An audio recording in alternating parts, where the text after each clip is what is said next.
ازاي حضرتك يا ابله رشا؟ ربنا يعزك يا رب ويبارك في حضرتك، ودايما حضرتك تمشي في الخير يا رب. والله والله طعم الحمام لسه في بقنا لحد دلوقتي. أبلة رشا إيه بس؟ أنا ولا حاجة والله يا جماعة، ولا حاجة. وما شاء الله الله اكبر على الاكل، كان تحفه تحفه تحفه، ودايما تدونا ودايما تطعمونا.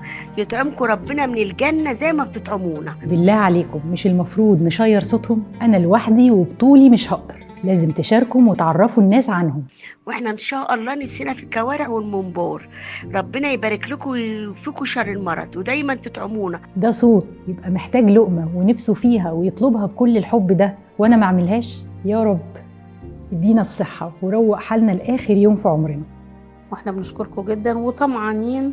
طبعا انتوا اللي طمعتونا، برضك احنا مش طمعانين، انتوا اللي طمعتونا. وأنا بقول لك كلنا طمعانين في كرم ربنا، طمعانين في رضا ربنا، طمعانين في ستر ربنا. احنا بنتمنى نكون كده لو يأمكن، وما كانش كل اللي يجوا من عندكم وكله خير. عملت لهم النهارده كوارع وممبار زي ما طلبوا، وطبعا بلغنا الإدارة يراعوا ظروفهم الصحية عشان الأكل ممكن يكون تقيل شوية عليهم.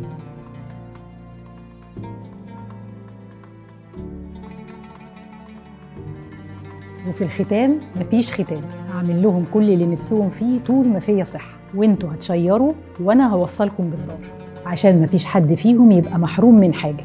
وصدقني لو مش عايز حاجة ربنا هيديك كل حاجة. واشوفكم على خير يا أهل الخير.